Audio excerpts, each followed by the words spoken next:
کہ افضل الذکر کی کثرت شیطان کو دبلا کر دیتی ہے۔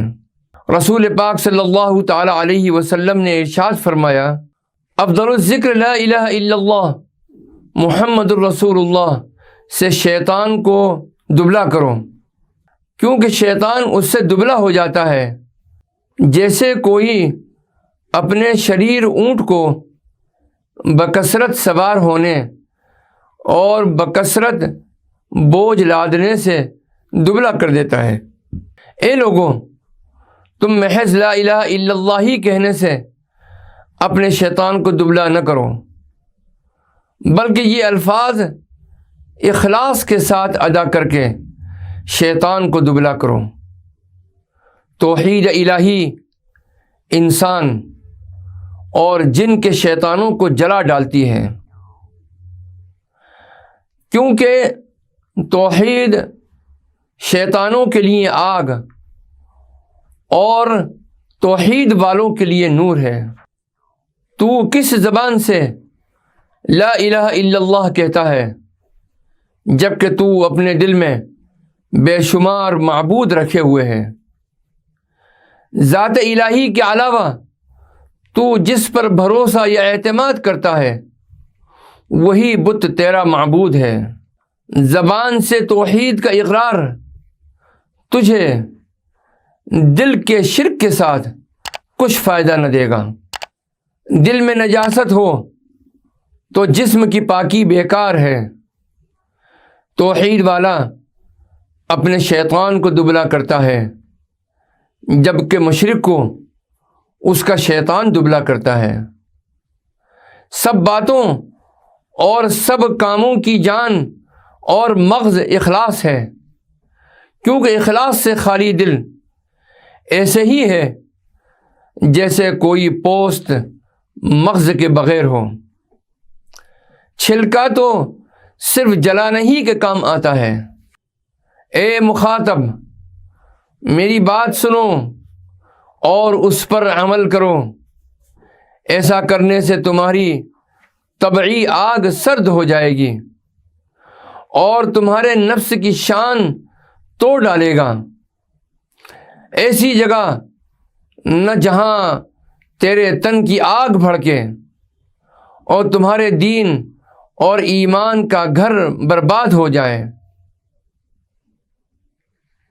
تباہ اور حرص اور شیطان بھڑک اٹھے تو تمہارے دین اور یقین و ایمان کو برباد کر دیں گے۔ ان منافقوں، بناوٹ کرنے والوں اور ملمح سازوں کی باتوں پر کان مت دھرو، کیونکہ طبیعت ملمح کی ہوئی ہے۔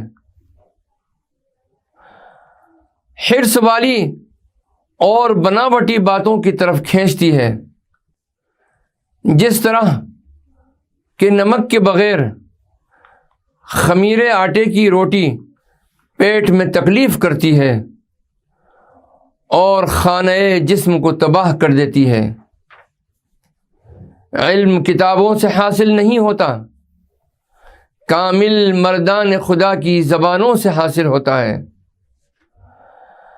یہ کامل مرد کون ہیں؟ مردان خدا ہیں، پرہیزگار، دنیا سے رغبت نہ کرنے والے، نبیوں کے وارث، عارف، عامل اور مخلص۔ تقویٰ کے سوا سب کچھ حرص اور بیکار ہے۔ دنیا اور آخرت میں ولایت پرہیزگاروں کے لیے ہے۔ دنیا اور آخرت میں بنیاد اور عمارت انہی کے لیے ہے۔ اللہ تعالی اپنے بندوں سے پرہیزگاروں، توحید والوں اور صابروں کو ہی پیار کرتا ہے۔ اگر تیرا دل صحیح ہوتا تو ان مردان خدا کو پہچان لیتا اور ان سے پیار کرتا، ان کی صحبت میں بیٹھتا۔ دل اللہ تعالی کی معرفت سے روشن اور منور ہو تو ہی طبیعت درست ہو سکتی ہے۔ دلی سکون اس وقت تک میسر نہ ہوگا تا وقت کہ اللہ تعالیٰ کی معرفت صحیح نہ ہو جائے اور اس کی طرف سے صحت اور بھلائی نہ آ جائے۔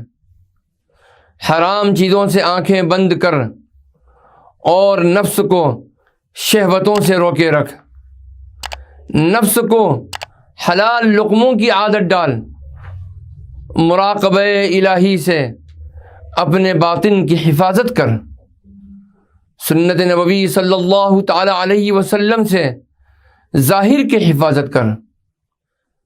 اس حالت میں تیری خاطر صحیح ثواب والی ہوگی اور اللہ تعالیٰ کی معرفت بھی صحیح طرح سے حاصل ہوگی۔